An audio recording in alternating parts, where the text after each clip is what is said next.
Assalamualaikum warahmatullahi wabarakatuh.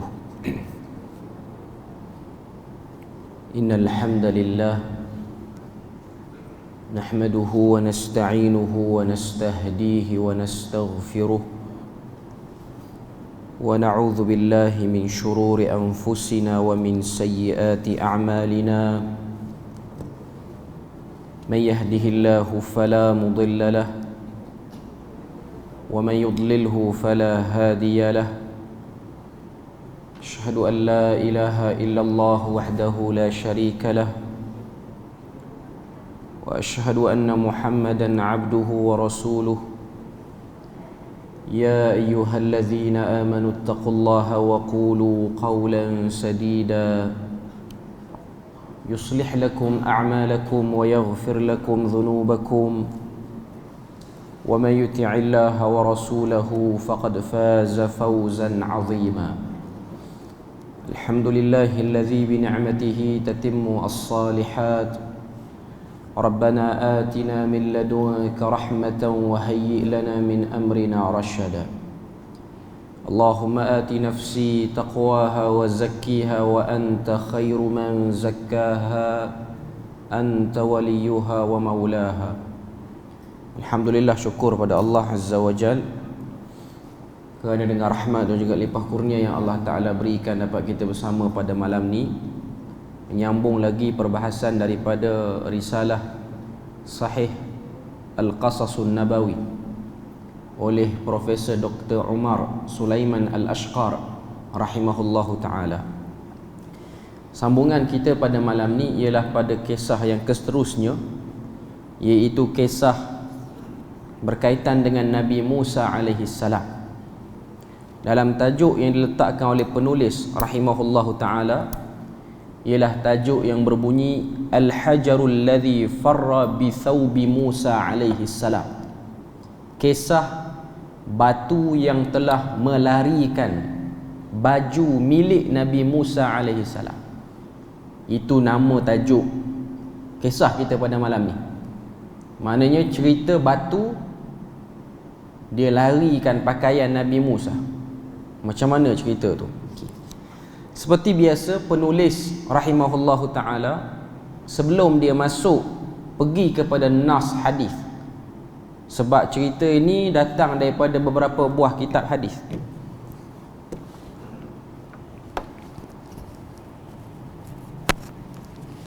Cerita ini datang daripada beberapa buah kitab hadis. Antara kalau kita boleh tengok ialah hadis yang diriwayatkan daripada Al-Imam Al-Bukhari dalam kitab beliau, iaitu Sahih Bukhari. Cuma sebelum dia masuk kepada nassul hadis, biasanya dia akan buat sikit opening, pembukaan kepada cerita ni. Dia macam satu summary ringkasan untuk kita nampak apa sebenarnya yang nak disampaikan dan apa dari segi faedah yang kita boleh ambil secara zahirnya dulu. Kata penulis rahimahullahu ta'ala, dia kata ittahamat juhalu bani Israel Musa alaihi salam biwujudi maradi khalqi fi jasadihi yakhfih. Maksud dia apa? Maksud dia ialah telah menuduh kaum Bani Israel ini kepada Rasul mereka, iaitu Nabi Musa alaihi salam, dengan tuduhan yang mengatakan pada Nabi Musa ni, pada tubuh badan dia ada penyakit yang mengaibkan, yang dia sembunyikan daripada kaum dia. Kemudian apa kata penulis? Dia kata wa kana sababu hadhihi tuhmah anna Musa kana yakhfi auratahu wa sa'ira jasadihi 'anil akharin. Sebab kenapa tuduhan ini berlegak, kenapa cerita ini diperdengarkan ataupun orang kata apa, menjadi buah mulut masyarakat pada waktu itu, kerana antara kebiasaan yang dilakukan oleh Nabi Musa AS sentiasa berpakaian dalam menutup aurat yang sempurna, sehingga kan dia tutup aurat-aurat unjuran pun. Maknanya lutut sampai ke bawah, aurat unjuran ni istilah kita lah orang Melayu. Maknanya pakai terdedah hanya beberapa anggota badan yang kebanyakan orang terdedah tak apa. Tapi Nabi Musa dia tak lazimi benda tu. Maknanya Nabi Musa bukanlah perbuatan dia buka baju dia pakai kain saja ataupun pakai kain yang singkat sehingga nampak lutut dia. Itu bukan daripada perbuatan Nabi Musa. Kerana tak selalu dia buat macam tu. Bani Israel ni fikir mesti ada aib apa dekat badan dia, sebab tak pernah tengok Nabi Musa ni buat macam tu. Sedangkan ia bukan benda yang orang kata apa pelik, ianya kebiasaan pada waktu itu ataupun pada zaman itu. Li syiddati hayaihi, perbuatan itu ialah datang daripada sebab sifat malu yang terlalu tinggi yang ada pada Nabi Musa alaihissalam. Laqad dhanna haula'i bainahum dhannan sayyi'ah, telah bersangka kaumnya iaitu Bani Israel ini kepada nabinya dan rasulnya ini dengan sangkaan yang sangat buruk. Walamma kana Allahu yuridu li anbiya'ihi wa rusulihi an yakuna akmalin nasi wa khairihim, dan apabila Allah Ta'ala menginginkan daripada nabi dan rasul itu menjadi kalangan manusia yang paling terbaik, maknanya dalam kalangan manusia ni yang paling terbaik ialah nabi dan rasulnya. Bila mana Allah Ta'ala ingin mengedepankan, ingin menzahirkan yang terbaik ialah nabinya dan rasulnya, lalu Allah Azza wa Jal menjadikan suatu kejadian berlaku kepada Nabi Musa.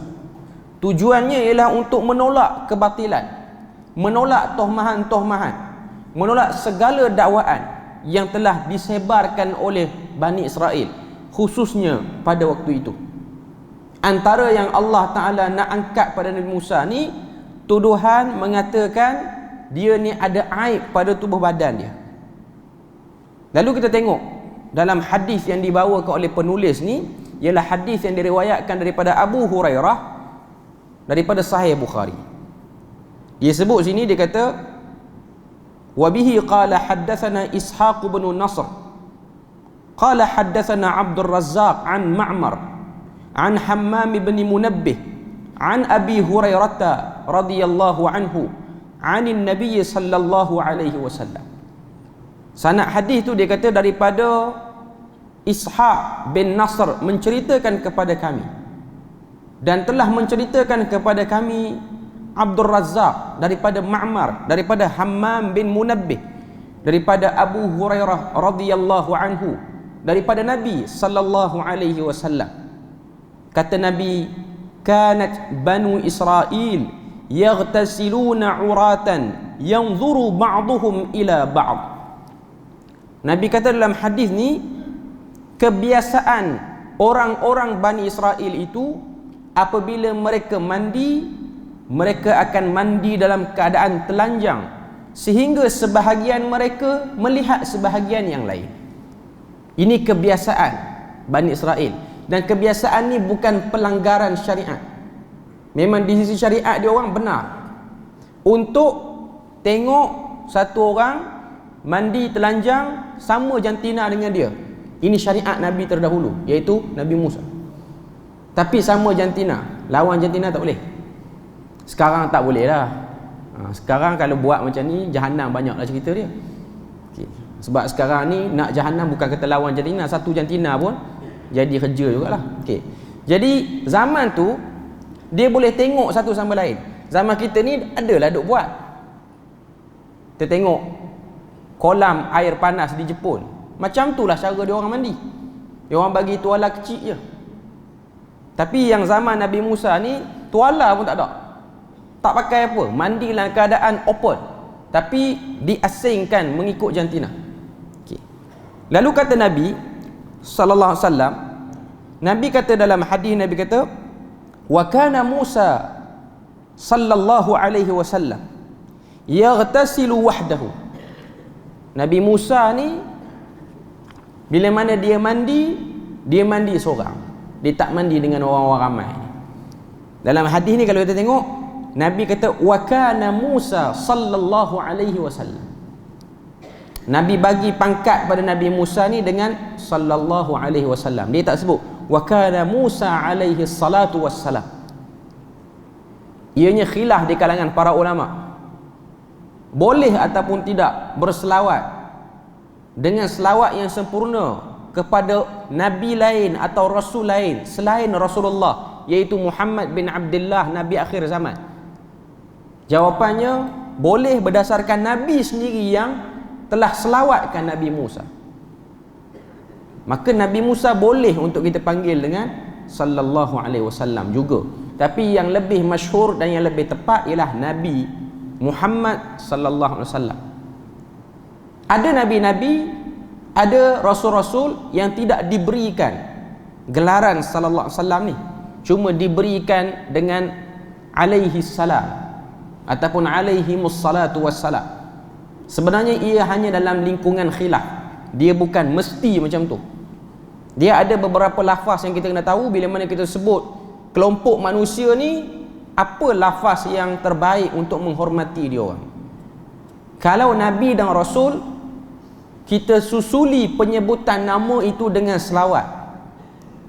Bila mana sebut Rasulullah sallallahu alaihi wasallam, bila mana sebut nabi-nabi lain, alaihimus salatu wassalam, ataupun paling ringkas alaihis salam. Bila mana sebut para sahabat, lafaz yang terbaik untuk memuliakan mereka lepas sebut nama dia orang ialah dengan lafaz taradi. Sebab tu kita sebut Abu Hurairah radhiyallahu anhu, Abu Bakar radhiyallahu anhu, Umar radhiyallahu anhu. Cuma seorang saja sahabat yang ada kelainan sikit dalam penyebutan penghormatan kepada dia, iaitu sahabat yang bernama Ali bin Abi Talib. Ali bin Abi Talib ni ada sebutan yang dinisbahkan pada dia dengan karramallahu wajhah. Kenapa dia beza dengan sahabat-sahabat yang lain? Bilakah bermula penyebutan karramallahu wajhah itu? Kalau kita tengok dari segi sorotan sejarah, penyebutan karramallahu wajhah itu bermula ketika mana wujudnya golongan pelampau kepada Ali bin Abi Talib ni. Waktu pemerintahan dia jadi khalifah, dia khalifah Khulafa Ar-Rasyidin yang keempat. Waktu dia jadi khalifah, dia pindah pusat pemerintahan daripada Madinah pergi ke Kufah, dan dia ambil tampuk khalifah tu dalam keadaan umat Islam masih lagi tak settle beberapa perkara, antaranya nak mengenal pasti siapakah pembunuh Uthman bin Affan. Waktu tu dah wujud golongan yang pro Ali, golongan yang tak suka pada Ali. Golongan yang pro Ali sampai sekarang dikenali sebagai Syiah. Golongan yang anti kepada Ali disebut sebagai Nawasib, dan juga disebut sebagai Khawarij. Kelompok-kelompok yang tak suka Ali, bila mana sebut saja Ali bin Abi Talib, dia orang akan sebut qabbahallahu wajhah, Allah Ta'ala burukkan wajahnya, dengan sebab tak suka Ali. Lalu sebutan itu telah dibalas balik dengan kelompok-kelompok yang pro pada Ali dengan sebutan karramallahu wajhah. Tapi yang pro pada Ali ni, kita jangan bayang Syiah zaman sekarang. Syiah pada zaman itu ialah Syiah pada isu politik semata-mata, bukan isu akidah, bukan menuhankan Ali, membesarkan Ali, bukan. Dia hanya lebih kepada isu lebih setuju Ali dalam pilihan yang dia ambil, tak setuju yang lain dalam pilihan ini. Itu saja, tak setuju pada Muawiyah. Itu saja. Sebab tu dia panggil istilah kelompok Syiah yang awal disebut dengan nama Syiah Mufaddilah. Golongan Syiah yang pro pada Ali, pada pilihan Ali, ijtihad Ali dalam pemerintahan, isu politik. Sebab tu riwayat hadis daripada perawi-perawi yang dituduh ataupun dikesan Syiah Mufaddilah masih lagi diterima. Sebab mereka bukan Syiah yang pekat dengan kesesatan, bukan Syiah yang maki sahabat, bukan Syiah yang mempertuhankan Ali, bukan.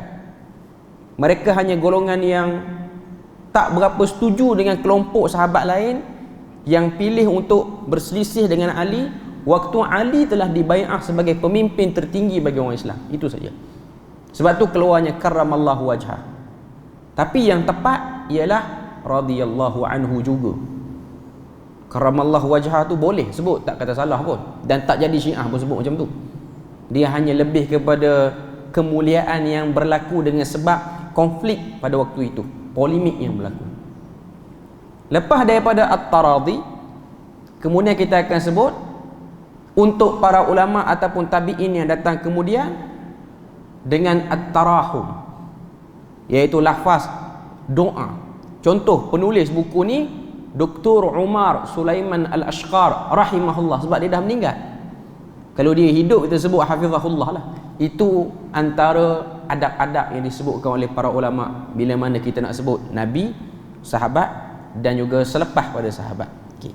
Cuma dalam hadis ni Nabi panggil Nabi Musa dengan Musa sallallahu alaihi wasallam. Kata Nabi Musa bila mana dia mandi, dia tak macam orang-orang Bani Israel yang lain. Dia orang akan mandi ramai-ramai, telanjang, tengok satu sama lain dan normal. Bukan tengok tu terangsang. Tengok terangsang tu tak jadi kerja lah. Tengok saja, tak ada apa-apa. Jadi Nabi Musa tak suka yang tu. Sebab ini ialah syariat daripada yang sebelum pada Nabi Musa lagi. Memang duk buat macam tu bagi Bani Israel, dan benda tu normal pada waktu itu. Okay. Kemudian kita tengok sambungan hadis tu. Faqalu wallahi ma yamna'u Musa an yaghtasila ma'ana illa annahu adaru fa dhahaba marratan yaghtasilu fa wada'a thawbahu ala hajarin fa farra al-hajaru bi thawbihi fa kharaja Musa fi ithrihi. Hadis ni Nabi sebut bila mana Nabi Musa membiasakan diri dengan mandi asing daripada orang ramai. Nabi Musa tak mandi kongsi tempat mandi dengan orang. Sebab zaman dulu tempat mandi ialah tempat mandi awam yang disebut dengan nama hammam.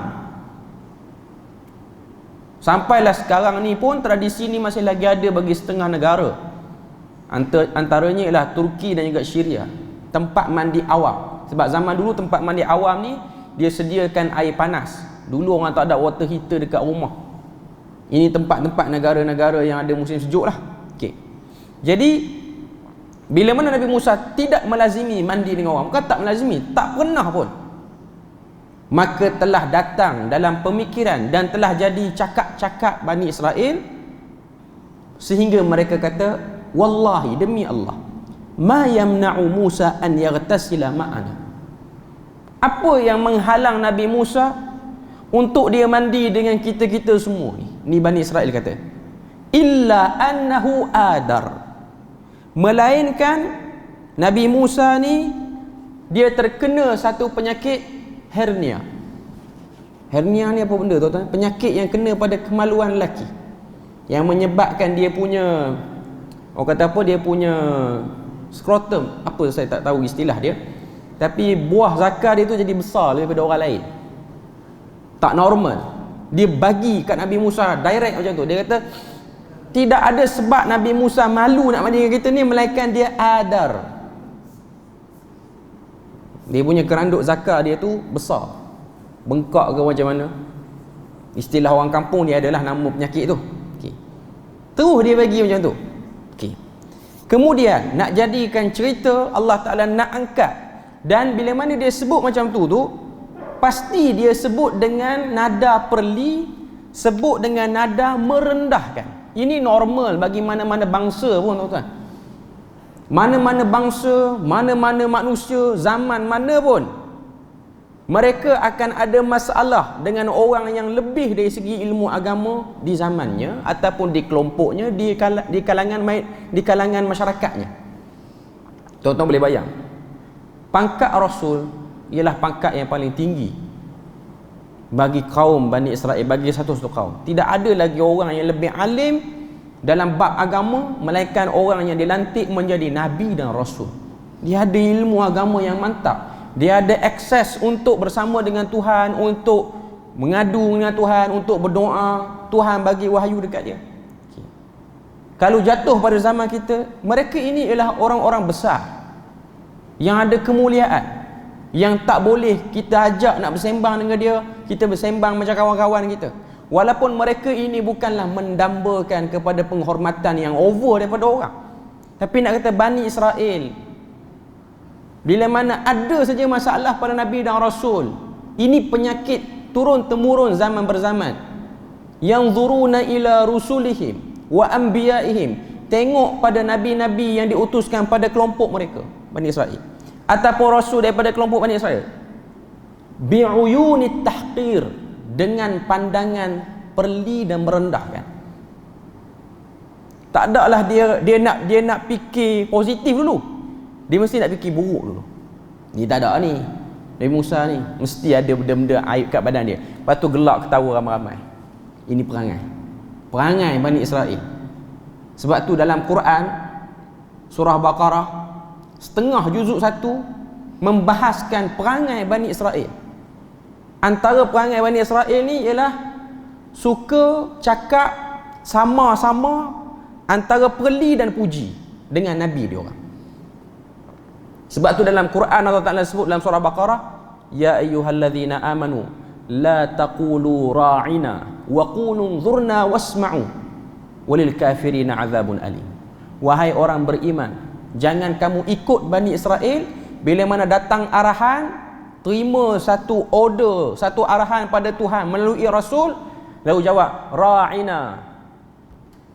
Ra'ina ni mai pada perkataan tengok maknanya maksud dia macam tu. Dia bunyi dia lebih kurang macam yura'i. Yura'i Melayu kita akan panggil meraikan. Dapat arahan terus terima dengan hati yang lapang. Tapi bila mana ra tu panjang, dia akan jadi unsur perli ataupun unsur pelekeh. Maknanya bila mana Nabi Musa tanya, mana-mana Nabi yang turun pada Bani Israel, Allah Ta'ala suruh tauhid ni, kamu orang semua kena tauhid.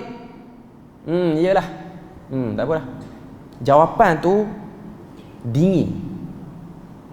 Tahkir dia panggil. Unsur tahkir. Allah Ta'ala pesan pada umat akhir zaman, la taqulu ra'ina. Jangan ikut Bani Israel, tak suka dengan orang, jangan buat memek muka, jangan jawab antara perli dan puji, antara nak dengar dengan tak nak dengar, sama banyak. Umat yang macam ni pasti akan menerima kecelakaan. Pasti. Bukan hanya Bani Israel, Bani Melayu pun tak akan terlepas daripada benda ni. Kalau ada unsur ini dalam masyarakat, datang kebenaran nak ketat dada, remeh. Tambah-tambah kalau kebenaran datang daripada orang yang tak popular sangat, anak muda, disebut sebagai mentah, disebut sebagai anak muda beringus, sedangkan saya pun tak tahu orang tua tak beringus ke. Orang muda pun beringus, orang tua pun beringus saja. Tapi dia ada unsur tahkir, saya nak sebutnya. Tahkir ni nak perendah orang. Nabi Musa ni diperendahkan oleh kaum dia. Waktu ni Nabi Musa dah ada tongkat. Waktu ni Nabi Musa dah ejah Bani Israel ni boleh seberang laut. Bani Israel tengok, bukan lekeh lah Nabi ni. Tapi sampai dekat part tak mandi dengan kawan-kawan dia, terus kata Nabi ni lekeh. Ini perangai buruk Bani Israel. Sebab tu Quran dia detailkan Bani Israel yang terpelajar macam ni perangai buruk dia orang. Golongan terpelajar buat apa di kalangan Bani Israel? Allah Ta'ala sebut dalam surah Ali Imran, yalwuna alsinatahum bil kitabi litahsabuhu minal kitab wa ma huwa minal kitab. Mereka pandai meliuk-lintukkan lidah mereka lalu mendakwa ini fakta akademik, sedangkan itu fakta yang datang pada hawa nafsu dia orang. Ejah fakta tu bagi synchronize dengan apa yang dia orang nak, lepas tu tipu depan orang yang tak pandai baca kitab. Bawa kitab, tunjuk dekat Arab, tunjuk dekat Quraisy. Bila mana Quraisy datang tanya, Muhammad dia mengaku dia rasul, kami orang nak buat apa? Keluar ahli kitab, bawa Taurat, Injil yang Arab tak reti baca pun. Dia kata yang kami dapati dalam kitab kami, bila mana datang seorang lelaki nama Muhammad ni, farjumuh, rejamlah dia, jangan rahmati dia. Sedangkan ayat asal sebut idza ja'akum Muhammadun farhamu, bila mana datang pada kamu Muhammad, rahmati dia. Sebab kalau kita nak cerita panjanglah. Nama Muhammad diletakkan kepada Nabi Muhammad ini, dia ada cerita panjang. Kenapa Abdul Muttalib ni dia macam beria sangat nak letak nama Muhammad? Dia ada jumpa orang lain waktu dia musafir dengan 3 orang kawan dia, termasuk dia 3 orang lah. Antara 3 orang ni saya tak ingat sebab cerita ni tiba-tiba je, jadi kena rujuk balik, nanti kita cerita balik akan datang. Antara 3 orang ni dia pergi musafir luar daripada Mekah, jumpa ahli kitab kata yang terbaik di kalangan Hijaziyin, orang-orang Hijaz ni, ialah yang menamakan keturunan mereka dengan Muhammad, iaitu orang Mekah, orang Madinah ni. Kalau kamu nak jadi kelompok yang terbaik, kena ada dalam kabilah kamu ni nama Muhammad. Jadi antara 3 orang Abdul Muttalib dan dua orang kawan dia ni, yang paling awal dapat berita, dapat cucu, dapat anak ialah Abdul Muttalib dulu. Sebab tu dia ambil nama tu, dia letak pada Nabi Muhammad. Letak pada Nabi Muhammad tu terus. Okay. Cuma cerita tu kita akan sempurnakan lain kali lah. Okay. Cuma nak katanya pada waktu itu Nabi Muhammad sallallahu alaihi wasallam, namanya itu ialah nama yang sudah pelik. Arab pergi jumpa Bani Israel sebab di sisi mereka ahli kitab ialah ahli akademik. Bani Israel lah ahli akademik. Pergi jumpa. Yang nama Muhammad ni apa cerita? Yang nama Muhammad ni dalam kitab kami ni tidak ada ayat suruh hormat, melainkan suruh rejam. Dia orang tukar farhamuh jadi farjumuh. Tukar wahal tak titik je bawah jadi jim. Ini dia panggil kemahiran yalwuna alsinatahum. Ejah lidah bagi sedap cakap, tak nampak menipu secara terang-terang. Itu perangai educational people di kalangan Bani Israel. Yang buta huruf ada cerita lain pula dalam Quran. Cuma saya nak sebutnya, Allah Ta'ala cerita panjang ni tujuan apa? Orang Islam, orang Melayu yang Islam, orang Cina Islam, orang India Islam, orang Mak Saleh Islam, Eropah Islam, jangan ikut Bani Israel ni. Itu poin dia. Apa-apa saja, jangan ikut. Kami terang ni supaya kamu jangan ikut. Tapi kalau kamu ikut, kamu akan jadi printed Bani Israel yang kedua atas muka bumi ini, selepas daripada Bani Israel yang dimurkai Tuhan itu. Okay. Kemudian kita sambung hadis ni. Fadhahaba marratan yaghtasilu fawada'a thawbahu ala hajarin. Lalu Nabi Musa pergi mandi pada satu hari. Sebelum dia mandi, dia tanggalkan pakaian dia, dia letak di tepi kolam, di tepi sungai tempat mandi awam ni, letak baju dia dekat susunan batu-batu yang menjadi tebing kepada kolam itu. Fa farral hajaru bi thawbihi fa kharaja Musa fi isrihi. Waktu Nabi Musa masuk dalam kolam, masuk kaki, tiba-tiba batu tu bergerak. Dia angkut baju Nabi Musa, dia bawa lari. Batu tu berjalan. Ini cerita batu berjalan. Betul, batu berjalan. Okay. Lalu Nabi Musa mengejar batu itu sehingga Nabi Musa lalu di kawasan Bani Israel sedang berkumpul dalam keadaan Nabi Musa tak pakai apa baju pun pada waktu tu. Telanjanglah. Okay. Yaqulu, Nabi Musa pun berteriak, "Thawbi, thawbi, baju aku tu, baju aku. Ya Hajar, wahai batu, baju aku jangan bawa lari jauh." Ini dalam hadis sebut. Okay. Hatta nazarat Banu Israel ila Musa, sehingga Bani Israel tengok tubuh badan Nabi Musa. Faqalu wallahi ma bi Musa min ba's. Bani Israel kata, demi Allah tidak ada kecacatan apa pun pada Nabi Musa. Wa akhadha thawbahu. Lalu batu tu berhenti. Nabi Musa pun ambil baju dia. Fatafiqa bil hajar.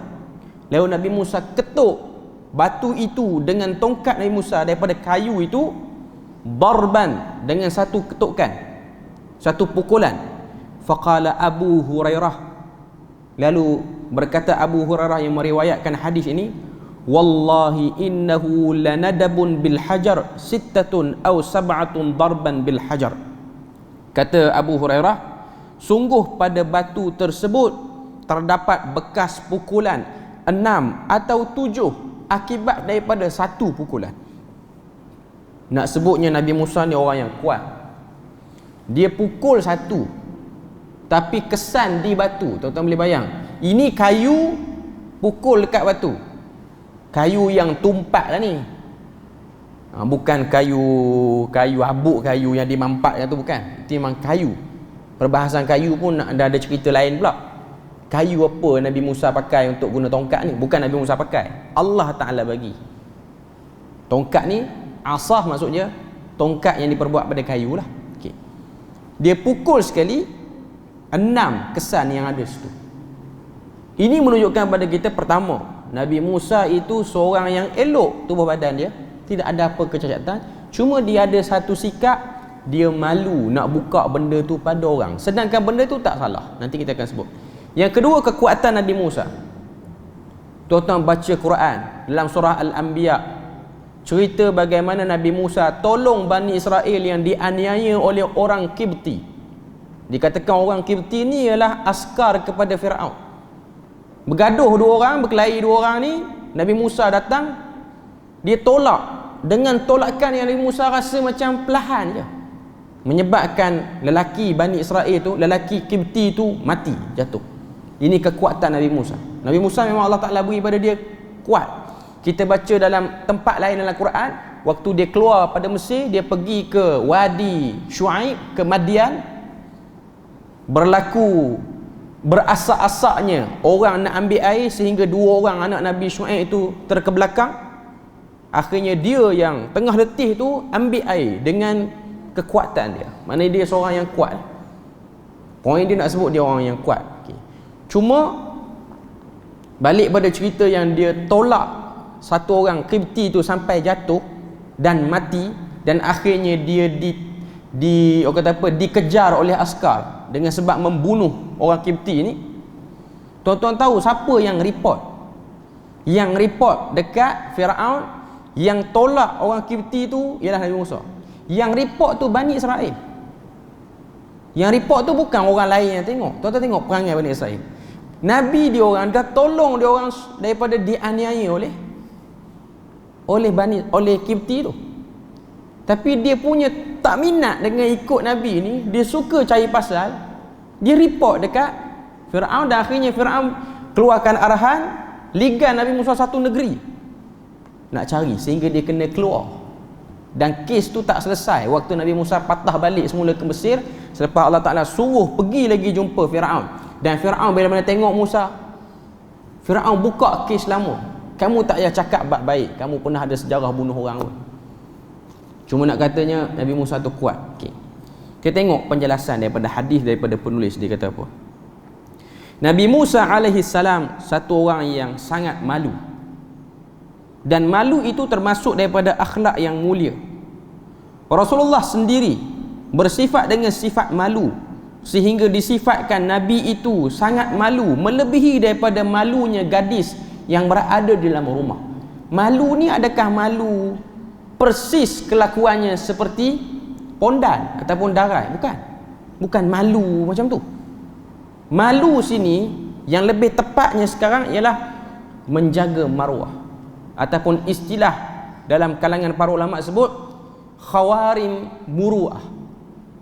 Menjaga diri daripada tak terlibat dengan benda-benda yang menjadi perbuatan orang kebiasaan. Dan orang kebiasaan tu bukan daripada kalangan ahli agama ataupun orang yang dekat dengan Tuhan. Di sisi ahli hadis dia sebut benda ni ialah khawarim muru'ah. Al-muru'atu wal khawarimuha. Boleh sebut dengan macam-macam cara lah. Sebab tu kita akan tengok para ulama tidak membiasakan mereka minum nabiz, walaupun nabiz bukanlah benda yang dilarang dan haram pada waktu itu. Nabiz ni apa dia? Nabiz ni ialah air peraman anggur yang belum lagi sempurna untuk jadi arak. Dia tak memabukkan. Air anggur yang diperam, dia belum lagi jadi arak yang sempurna, yang makna kalau minum confirm mabuk. Minum dengan kuantiti yang banyak. Okay. Melazimi minum benda-benda macam ni menyebabkan kredibiliti orang tu akan diragui. Zaman sekarang ni lagi banyaklah bab-bab macam ni. Satu orang yang dikenali sebagai orang agama, tak kiralah dia ustaz ke, apa-apa saja jawatan tuan guru ke apa semua dalam agama ni, bila mana dia buat kebiasaan orang biasa, dia akan menyebabkan orang pandang dia lain macam. Al-Imam Abi Daud tak akan menerima hadis yang diriwayatkan daripada perawi yang bila mana dia tunggang kuda, dia tunggang dengan sangat laju. Hadis daripada perawi macam ni tak diambil, sebab dia ada masalah kredibiliti dia, personality dia ada problem. Saya bagi contoh pada tuan-tuan puan-puan. Tuan-tuan kenal satu orang penceramah hebat, terkenal, ceramah dia ramai, tapi dia ada satu perangai, dia suka lumba haram. Lumba haram tu haram tak? Haram dari segi akta, dari segi orang kata apa, dari segi hukum syarak dia ada perbahasan ni lah. Ataupun suka bawa motor wheelie. Ustaz ni duk buat kerja macam tu, kuliah juga, tapi bawa motor je wheelie. Tuan-tuan rasa macam okey ke dengan dia? Dia macam something lah sikit. Ataupun dia datang Masjid Alwi ni, dia drift dulu 5-6 kali baru dia masuk parking penceramah. Kita tengok dia pun semacam pakai elok, tak ada apa pun.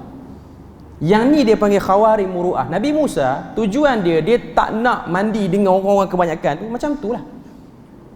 Ataupun tuan-tuan tengok ustaz pakai seluar atas pada lutut, pergi tempat-tempat terbuka awam. Walaupun ada perbahasan lutut tu aurat tak aurat, okay, tapi di sisi masyarakat itu dia problem. Tuan-tuan tengok satu orang duduk satu kedai tu macam bar tempat orang minum arak, dan orang tu ialah orang tokoh yang dihormati, dia tak minum arak, dia cuma duduk, itu pun sudah diragui. Banyak lagi lah kalau kita nak sebut. Termasuklah dari segi benda-benda yang dia guna, kenderaan dia apa-apa semua. Bila mana nampak zuhud tapi keretanya mahal lain macam. Ada keraguan orang pada sikap sebahagian orang agama macam ni. Cuma saya duk terfikirlah, kalaulah itu menjadi perhatian para ulama hadis, maka bermasalahlah perawi itu. Sebab yang kata apa, dia kebiasaan-kebiasaan yang tak salah, tapi kebiasaan yang orang boleh pandang semacam, orang boleh pandang lain macam. Ini antara benda yang tak dilakukan oleh Nabi Musa. Dia sangat malu, dan ini ialah menjadi satu penyempurnaan pada diri seorang lelaki yang bernama Rasul ataupun Nabi. Dia tak salah. Sebab tu kalau tengok di kalangan Bani Israel memang dibolehkan mandi telanjang sama-sama jantina ni. Sebahagian mereka melihat sebahagian yang lain. Dari segi fitnah pada zaman tu pun tak kuat, sehingga menyebabkan sama jantina pun dia boleh terangsang. Zaman kita ni dahsyat lah. Zaman kita ni macam-macam.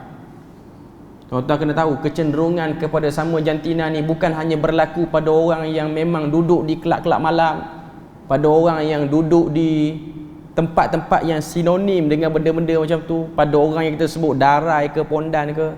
Benda ni, penyakit ni dah duduk di tempat-tempat yang kita tak sangka. Duduk di dalam sekolah-sekolah, duduk dalam universiti-universiti, bahkan duduk dalam kalangan orang-orang yang selalu bercakap agama ni pun. Ini benda yang kita kena tahulah. Okay. Zaman kita ni lah, zaman kita ni macam tu, dia punya fitnah dia punya kedahsyatan fitnah dia. Zaman Bani Israel ni tidak ada. Okay. Pengajaran yang lain dia sebut sini, dia kata para nabi dan rasul tidak terlepas daripada gangguan orang-orang bodoh. Begitu jugalah orang-orang saleh, sehingga diperlukan kesabaran untuk menghadapinya. Macam mana Nabi Israel, Nabi Musa menghadapi perangai Bani Israel yang telah memberikan tohmahan dan sangka buruk yang bermacam-macam kepada diri dia. Sebab tu kita dah bahas hadis sebelum ni kan, kenapa Nabi Musa nak sangat berdebat dengan Nabi Adam. Sebab dia letih menghadapi benda ni. Macam kita sekarang, kita nak berdebat sebab orang suka label kita macam-macam, perlukan pada benda tu supaya labelan itu terangkat, tawar labelan itu. Sebab labelan itu ialah satu penyakit yang telah berjaya blok masyarakat untuk faham benda tu dengan baik, sehingga kefahaman yang baik bertukar menjadi auta diangkat menjadi fakta. Sebab tu Nabi Musa dia tak puas hati dengan Nabi Adam. Kenapa dia pergi makan pohon yang dilarang? Kalau dia tak pergi makan, kita elok dalam syurga, tak perlu jatuh ke bumi ni. Kita dah bahas pada minggu sebelum ni, minggu lepas tak, minggu satu lagi, cerita tentang bagaimana Nabi Musa nak puaskan hati dia, dia minta pada Tuhan, bagi aku berdebat dengan Nabi Adam. Dan akhirnya yang kalah debat ialah Nabi Musa juga. Nak sebut pada kita bahawasanya menghadapi orang-orang yang bermasalah, istilah kita orang toksik ni, muka baik tapi belakang toksik, betul lah perangai dia. Nabi Musa ni dia tak lupa orang sakiti dia, orang herdik dia, sehingga di akhirat perasaan itu mendorong dia untuk dia berdebat dengan Nabi Adam. Maka kita sebagai manusia ni lebih-lebih lagi lah kita akan hadapi benda tu. Sebab ini lumrah kehidupan. Nak buat satu benda supaya orang puas hati, tidak akan berlaku. Seterusnya, Allah Ta'ala membebaskan Musa daripada tuduhan orang-orang bodoh dengan cara menyakiti Musa. Hakikatnya memang rasa tak suka dengan cara Tuhan nak angkat tu, iaitu kena malu dulu. Namun cara inilah yang paling berhasil untuk memadamkan api fitnah. Sesungguhnya hikmah itu milik Allah Azza wa Jal, dan orang mukmin itu mencari-cari hikmah daripada apa yang berlaku. Satu benda, kejadian, peristiwa berlaku dalam hidup, kita tak faham apa relevan, apa yang Tuhan nak beritahu, tak boleh nak faham. Kita mungkin boleh faham lepas 10 tahun baru boleh faham, ataupun lebih dahsyat lagi, sepanjang hidup tak faham. Anak kita yang faham, lepas pada tu baru dia nampak. Lepas kita mati lama baru dia nampak, oh sebab ni lah kot yang kena teruk sangat, pergi sini tak jadi, pergi situ tak jadi. Yang kelima, pengajaran yang disebut sini, saya tak tahulah berapa poin sebab saya sebut terabur juga tadi. Terdapat dua tanda Allah pada makhluknya dalam hadis ini. Yang pertama, batu yang berlari membawa baju Nabi Musa, sedangkan lazimnya batu itu tidak boleh bergerak ataupun terbang. Dan kedua, bekas yang ditinggalkan oleh tongkat Nabi Musa, pukulan tongkat itu pada batu itu. Sebab lazimnya tongkat tak boleh memberi kesan kepada batu. Kita beri lalu azan dulu. Okey, kita sambung balik. Dengar ke?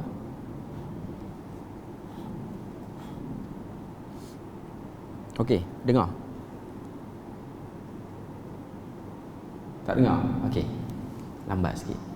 Ada beberapa poin lagi untuk kita selesaikan pengajaran hadis ni. Dua tanda kebesaran Allah Ta'ala pada makhluknya yang keluar daripada kebiasaan, iaitu batu yang bergerak, dia macam berjalan. Yafirru tu maksudnya bergerak macam orang berlari, larian lah. Farra tu maksudnya berlari. Okay. Yang kedua ialah kayu yang boleh memberi bekas kepada batu. Nak tunjuk pada kita sini ialah kesempurnaan ilmu Allah Ta'ala. Dia boleh buat benda yang tak biasa jadi luar biasa. Itu yang boleh buat. Seterusnya, para nabi ialah orang yang sempurna ciptaan dan akhlaknya, kerana Allah memilih orang yang terbaik dan terpilih untuk memikul risalahnya dan menunaikan amanahnya. Maknanya nabi dan rasul, dia tak boleh ada kecacatan. Dia diuji dengan sakit itu boleh, tapi tubuh badan dia tu cacat ataupun dia ada problem, terutamanya percakapan. Antara benda yang selalu berlaku pada isu Nabi Musa ni ialah riwayat yang mengatakan Nabi Musa ni bila nak bercakap, dia ada problem sikit, dia itu dia cakap tak clear, telo sikit bunyi dia, tak tepat. Sehingga ada orang yang cuba kuatkan riwayat ni dengan ambil beberapa ayat dalam surah Taha, iaitu doa yang terkenal, doa Nabi Musa, Rabbi shrah li sadri wa yassir li amri wahlul 'uqdatam min lisani. Uraikanlah, wahlul 'uqdah ni uraikan ikatan yang ada di lidahku. Okay. Riwayat tu memang ada dalam kitab-kitab sirah, tapi yang tepat Nabi Musa bukanlah satu orang yang telo cakapan dia, dia satu orang yang fasih. Cuma doa itu dibaca kerana gerun terhadap Firaun, dan itu normal dari segi jibiliyahnya Rasul dan Nabi. Dari segi kebiasaan manusia ni, bila mana nak bertembung dengan orang, nak berentak berdepan dengan orang ni, dia akan datang rasa gerun. Dan rasa gerun tu kadang-kadang teruknya gerun, gemuruh yang datang tu menyebabkan dia jadi bercakap tu tak tentu hala. Sebab tu minta pada Tuhan, wahlul 'uqdatam min lisani yafqahu qawli. Minta pada Tuhan buka ikatan, kalaulah berdebar sangat sehingga jadi cakap pun tak berapa jelas ataupun takut-takut ketar bunyi percakapan dia tu. Okay. Cuma nak kata Nabi-Nabi dan Rasul sempurna. Seterusnya yang terakhir, orang-orang terhormat dan orang-orang yang pintar dalam keadaan darurat dan kecemasan boleh melakukan sesuatu di mana mereka melupakan kehormatan dan kepintarannya, seperti Musa yang berlari di belakang batu dengan telanjang dan memukul batu untuk mendidiknya. Nak sebut sini, orang tu kalau pangkat dia tinggi, sampai dekat keadaan dia darurat, walaupun benda tu memalukan dia, dia akan buat dan dia akan jatuh. Ini benda yang realiti hidup lah.